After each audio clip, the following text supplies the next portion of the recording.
The perpetual queue.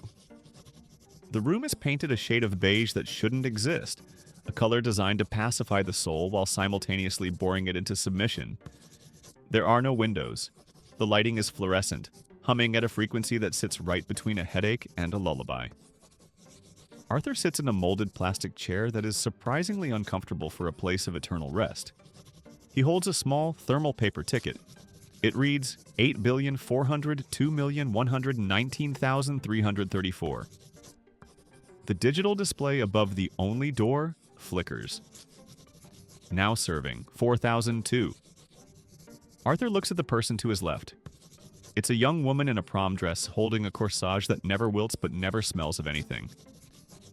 To his right is a Roman legionnaire polishing a sword that has no edge. They have been here for what feels like centuries, yet the clock on the wall has no hands. It just pulses a soft, rhythmic amber light. "Is there a bathroom?" Arthur asks. The woman in the prom dress doesn't look up. "You don't have a bladder anymore, Arthur. You just have the memory of needing to go. Ignore it. It fades after the first decade." This is the waiting room. It isn't heaven, and it isn't hell. It's the celestial equivalent of the DMV. There are stacks of magazines on the low tables, National Geographic issues from months that never happened, featuring photos of stars that have already burnt out.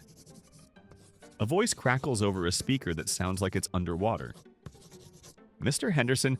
Henderson to window 4 for soul processing. Please have your regrets digitized and ready." A man 3 rows ahead stands up. He looks terrified. He walks toward a frosted glass window. Behind it, a silhouette moves with the mechanical efficiency of a bored clerk. "What happens at the window?" Arthur whispers. "Paperwork," the legionnaire grunts. "They weigh your heart against a feather, but it's all digital now. If you're too heavy, they send you back to the waiting room for reflection. Some people have been here since the Bronze Age because they can't let go of a stolen goat." Arthur looks at his ticket. He thinks about his life.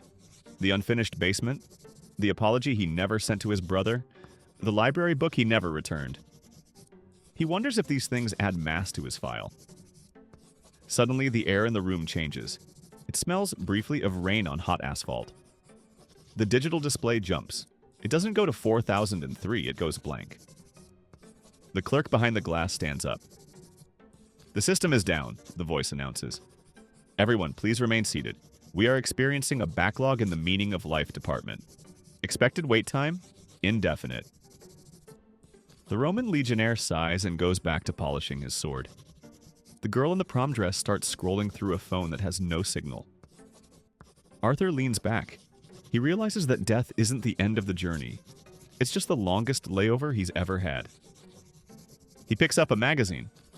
The cover story is 100 Things to Do Before You're Reincarnated. He starts to read. He has plenty of time.